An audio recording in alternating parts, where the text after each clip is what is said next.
Season of the Witch is 1 week away from actually being over, and that means the 7-month season is going to start very soon. But before we go into Season of the Witch, I'll actually go over Season of the Witch and what was actually good in it. So I'm going to start with the storytelling, and I'm going to be honest, it didn't feel as good as it could have been, even though it was actually very good in what it did. Because unlike the previous 2 seasons, which are Season of the Defiance and the Deep, there wasn't really that much going on story-wise, even though there were some cool little bits here and there. So it was quite nice to have a refreshing change and have Eris take the stage for once, as well as her creepy transformation, which was very cool looking. And not to mention, it actually served a story purpose, which is a very good thing, because Bungie seems to just throw things in nowadays, so actually structuring it around better than what they've done in the previous seasons. But even with that, I don't feel like it was substantial enough to actually warrant me paying enough interest to it. Because whilst I do like the idea of Eris becoming this really powerful hive, the ending itself was really anticlimactic for me, despite that the actual battle at the end was pretty cool. That's mostly because I love the design of the Hive Knight, but it was just a fun boss fight in general as well.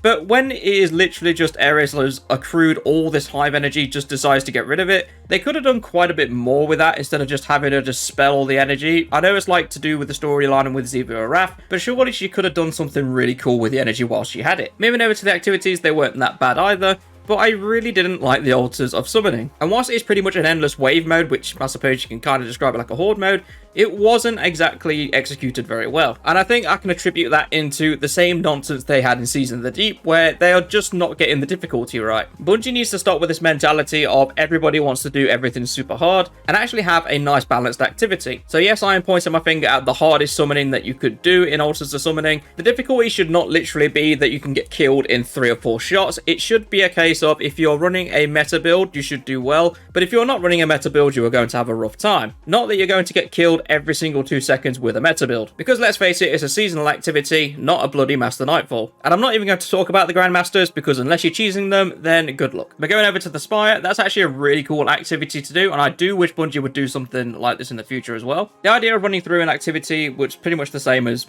you'd expect from any other season, but there was a lot of hidden secrets within the Spire as well, and that adds an extra layer of mystery into everything, which is always going to be nice when it comes to playing any activity. And let's not forget the Imbaru Engine, my personal favourite from the season, because much like I described on last week's video, the Imbaru Engine was probably one of the best activities Bungie's done in a long time. And that's just simply because it's full of puzzles. It's not actually any combat things, it is just literally something you can think about and enjoy. And whilst I wouldn't mind a few combat trials if there were to make any, I enjoy it way more when Bungie gets creative and actually makes puzzles like this. Looking at the weapon choice for this season, I'm going to be brutally honest, there's not really anything that I'm taking from the season into my arsenal. I'm probably just going to ditch all of it and carry on using what I've been using for the last 2 seasons. Honestly, I hope that changes next season, because I'm in dire need of using something new, and at the minute we're just getting loads of reskins, so I'm not really holding a lot of hope. But let's talk about another high point very quickly, which was the Crota's End raid coming back.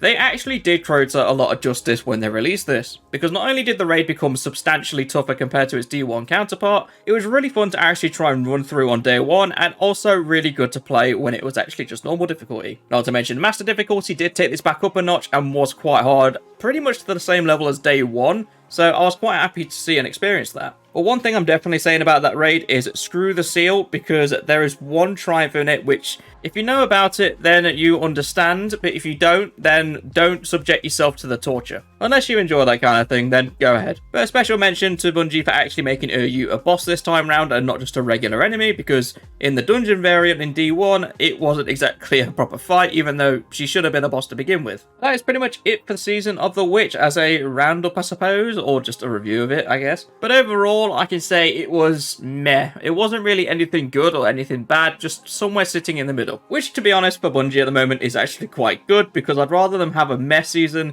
than do whatever they did in Season of the Deep. But as usual, let me know what you guys think in the comments down below. I would love to hear your opinions on Season of the Witch, and also remember to leave a like down below as well, and I shall see you all in the next video.